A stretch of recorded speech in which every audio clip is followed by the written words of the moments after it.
Okay, Phil Lee is returning with another episode of Civil War Chat. Today is October 25th, Sunday, October 25th, and my show for today will be a reading of the first chapter of my new book, Causes of the Civil War, by Philip Lee. My last name is spelled L-E-I-G-H. You can find this book at Amazon for $22. Just go to Amazon, search Causes of the Civil War by Philip Lee. One L in Philip, last name L-E-I-G-H.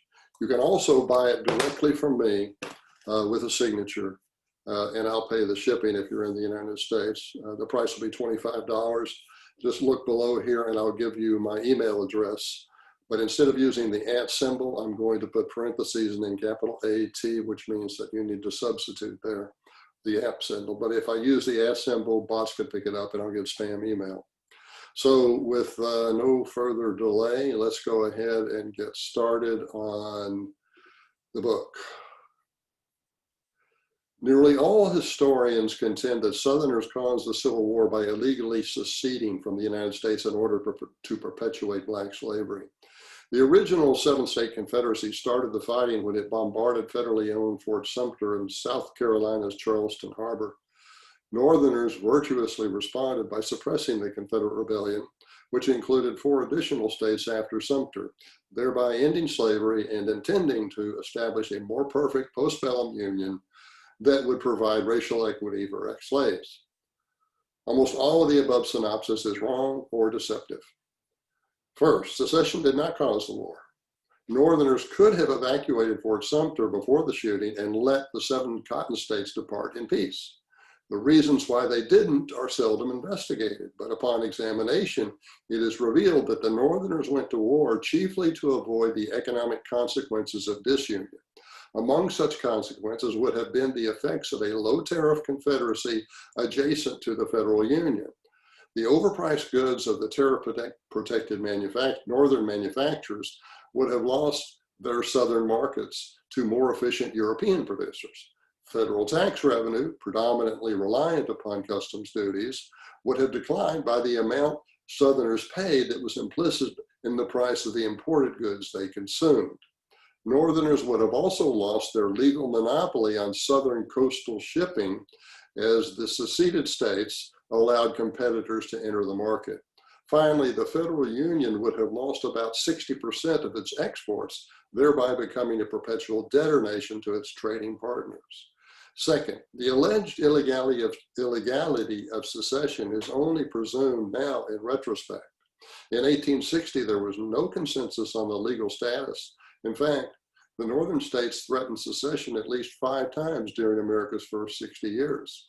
The first time was during George Washington's presidency, when Treasury Secretary Alexander Hamilton warned that the northeastern states would secede unless the federal government agreed to assume the obligation to pay off the Revolutionary War debts. In 1803, New Englanders again threatened to secede over the Louisiana Purchase.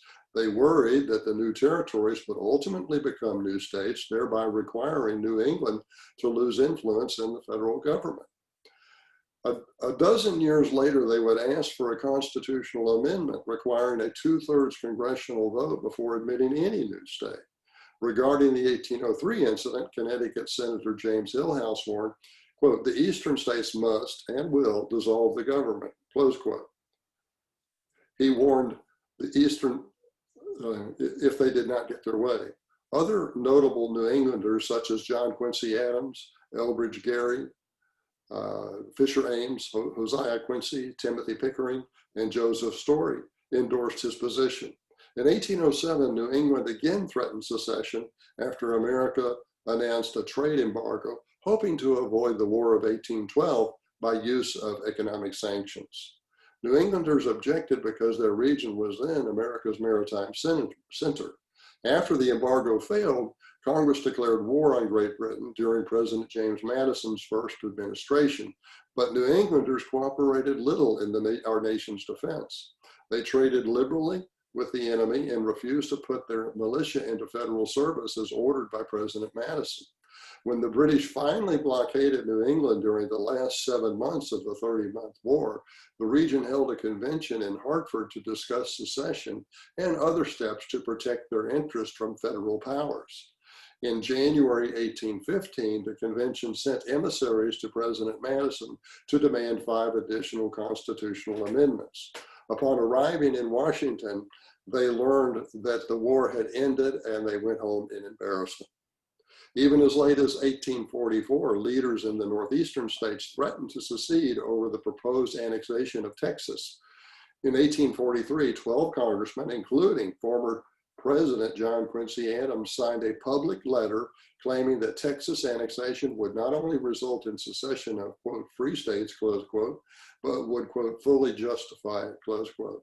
A year later, former New York governor and future Secretary of State under Presidents Lincoln and Andrew Johnson, William H. Seward, wrote that, quote, free labor states cannot yield to Texas annexation. They would consider it grounds for secession, nullification, and disunion. End of quote. The Massachusetts legislature underscored his opinion by declaring the 1845 annexation of Texas to be unconstitutional. In truth, secession was a remedy that geographically isolated political minorities repeatedly considered from 1789 to 1861. As a result, it tended to find favor within those regions that were out of power in Washington. It was popular in New England when Virginians were president, which included all but 4 of the years from 1789 to 1825. Conversely, it was popular in the South when Northerners controlled Washington, or merely the House of Representatives, where the South never had a majority due to the North's greater population. The third deception in the opening synopsis is that the 4 states that joined the Confederacy after President Lincoln called for troops to coerce the Cotton states back into the Union also seceded to protect slavery. In truth, the 4, Virginia, North Carolina, Tennessee, and Arkansas, seceded because they had earlier warned Washington that they considered coercion of any state to be unconstitutional and would fight against it. After joining the Cotton states, they provided half of the white population from which the 11-state Confederacy drew nearly all of her soldiers. A 4th pretext in the assumption that Southern secession was an unacceptable alternative to civil war because slavery would otherwise have never ended. That's a 4th pretext. Historian James Oates correctly notes in the Scorpion Sting, however, that Northerners and Southerners both realized that slavery would eventually end if it could not grow. But he wrongly assumes that only the Republican Party's platform ensured that slavery would be isolated in the South. To the contrary, after popular sovereignty demonstrated in 1858 that Kansas could not win admission as a slave state, there was no need for a blanket ban on slaves in the territory as the Republicans demanded. Popular sovereignty alone would have prevented the admission of any additional slave states because all of the remaining 1860 territories were unsuitable for slave-based agriculture. Moreover, Southerners showed that they would abide the decisions of popular sovereignty because it was a specific campaign plank for their 1860 presidential candidate, John C. Breckinridge. If the Republicans had adopted popular sovereignty, they could have kept slavery quarantined in the South peacefully. The vote, incidentally, in Kansas was 11,000 to 2,000 against admitting the state as a slave state. So that's pretty decisive. And if Kansas couldn't come in as a slave state, nothing else could. So let me continue. The infant GOP failed to adopt popular sovereignty because it would have rendered their party irrelevant and obsolete. That is why Lincoln, as president-elect, refused all compromise proposals. A 5th dubious presumption of the synopsis is that Southern secession was a bad alternative to preserving the Union militarily. Denying secession required America's bloodiest war. Notwithstanding that the country's 1860 population was only 1/4 of that in 1940, more than 700,000 American soldiers died in the Civil War, as compared to only 400,000 in World War II. President Lincoln ran roughshod over civil liberties, arrested Maryland legislators in order to prevent the state's secession, disbanded Missouri's legislature under the glitter of federal bayonets, suspended habeas corpus in defiance of a contrary ruling by the Chief Justice, shut down opposing newspapers, imprisoned thousands of citizens on political whim without charging them for a crime, and manipulated the 1864 soldier vote. The Civil War may not have been worth the cost of the violence done to the Constitution and its irrevocable push toward a progressively more centralized government. Sixth, historians who point to the Declaration of Causes for Secession provided by some of the 7 cotton states that first seceded as proof of the primacy of slavery often overlook other differences that are revealed when comparing the USA Constitution to the Confederate Constitution.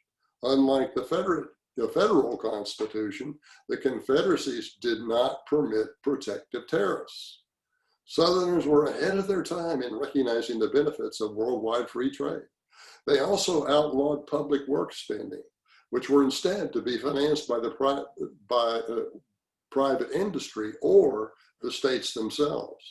Since Southerners disliked crony capitalism, their Constitution prohibited subsidies for private industry, which were allowed under the, quote, general welfare, close quote, clause of the federal Constitution. The Confederate Constitution only permitted spending for military defense, repayment of national debt, and the operating costs of the central government, not pork barrel spending. It also included a number of features that underscored a states' rights philosophy. Constitutional amendments, for example, could only be initiated by a convention of as few as 3 states. They could not originate in Congress. I'm going to add here, before continuing to read, that the president of the Confederacy also had a line item veto. So if there were pork barrel projects when they didn't say a funding bill for the Army, then a revenue bill for the Army, then what it would mean is that he would be able to eliminate those pork barrel spendings, whereas in the federal Constitution, that's not permitted. It's clearly the line item veto was intended to minimize pork barrel spending. Also, the bills that were submitted to Congress originated with the president normally, not Congress. The bills that originate with Congress had to have a 2/3 approval, whereas those originated by the president needed only a 50% plus 1 vote approval. Additionally, historians who cite the Declaration of Causes to assert the primacy of slavery as a reason for the Civil War generally fail to note that at least 10 northern free states passed legislative resolutions in December 1860 and January 1861, the same 2 months when the first 7 Confederate states were seceding. And their joint resolutions were to explain their objections to Southern secession. Not one expressed any wish to abolish slavery in the states where it was legal. The most consistent complaint was against the resultant breakup of the Union. Northerners thus went to war in order to avoid the economic consequences of disunion, as explained above. 7, the Southern Confederacy was not a rebellion. It had no purpose to replace the federal government in Washington. Everyone knew Southerners would make no attempt to overthrow Lincoln or militarily invade the northern states if the Cotton States had been allowed to depart peacefully. 8th, contrary to popular belief, postbellum Northerners were not forgiving toward their defeated foe. They transformed the South into an internal colony to be exploited, much like Great Britain had done with Ireland. In 1860, the South's per capita income was at the 72nd percentile of the national average. After the war, it dropped to the 51st percentile and stayed there for at least 35 years. It did not return to its still below average 1860 percentile ranking until 1950, when it got back to the 72nd percentile. That's 90 years after the war. Radical Republicans set up puppet Southern regimes by disfranchising many ex-Confederates from the vote and transforming freedmen into a Republican-loyal voting bloc. They made false promises to the freedmen and taught them to distrust their former masters. When Republican Ulysses Grant was elected president in 1868, he won only a minority of America's white votes and gained the edge in the popular vote only because of the ex-slave vote in the South. Postbellum Republicans launched the Gilded Age of crony capitalism by giving away 200 million acres to northern railroads. That's about twice the amount of property presently within California's borders. Only negligible land grants went to the former slaves, and they were not welcome in the Western territories for homesteading. By 1877, Republicans had abandoned the blacks because the party could control Congress and the presidency without them. And I'll mention as an aside, from the start of the Civil War to 1907, all 12 states that entered the Union during that period came into the Union with 2 Republican senators. Not until Oklahoma joined in 1807 was there a Democrat that came in with a new state. They quote, the more perfect union, close quote, that Lincoln had hoped to form became one in which black and white Southerners had been dumped into peonage. Even as late as the 1940s, both races worked under conditions little different than the Russian serfs of the 19th century. Finally, the conqueror's version of black civil rights did not include having blacks live among Northerners. In fact, the chief racial goal of Northern whites was to keep blacks out of the North. Since freedmen comprised a decisive Republican-loyal Southern voting bloc, the infant GOP wanted to keep them there. Simultaneously, Northern workers did not want blacks to cross the Ohio River or the Mason-Dixon line in order to compete for higher paying jobs than were available in the South.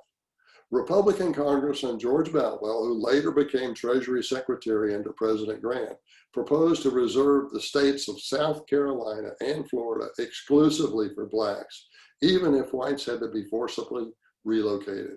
Similarly, President Grant attempted to annex the Caribbean island of Santo Domingo, which would be Haiti and the Dominican Republic today, later explaining that he wanted it as a reserve for ex-slaves. This book reaches different conclusions than those currently dominating our culture for 2 reasons.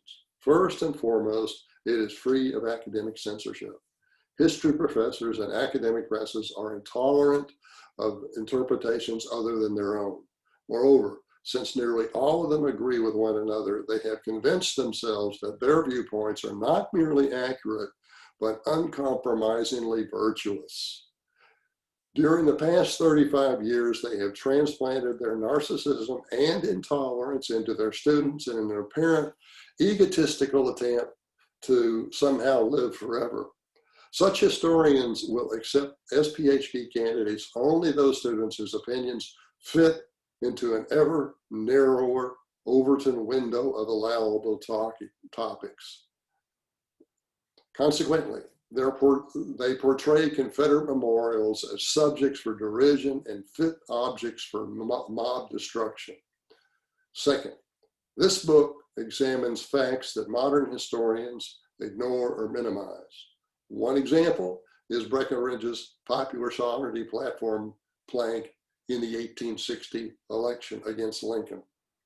Another is the repeated secession threats of that the New Englanders made during the first 60 years of the Republic. A third is the consideration of the victors' postbellum conduct as an indicator of antebellum motives. Notwithstanding that the pre-war Northerners favored protective tariffs for 40 years before the Civil War, if not longer, academics fail to deduce that the increase in the average tariffs on dutiable items from 19% before the war to 45% for 50 years thereafter was an indication of Northern war aims. And incidentally, it wasn't so much the tariff fees per se that were the problem, but the problem was that those tariffs made domestic monopolies for the manufacturers that were protected by them. And those domestic monopolies were north of the Ohio River and the Mason-Dixon line. Okay, this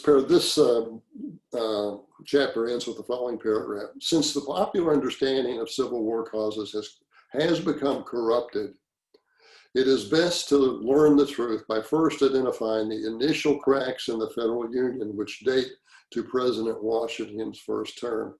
So in the next chapter, I start with an analysis of these foundational cracks in the first term. So I want to thank you for watching. And again, let me put my book cover up here. You just heard the first chapter, actually the preface of Causes of the Civil War, available on Amazon for $22, available from me at the email address below, signed and delivered in the United States at no charge, and for $25. Okay, I want to thank you for your interest, and thank you for watching. Until we meet again, that's our show.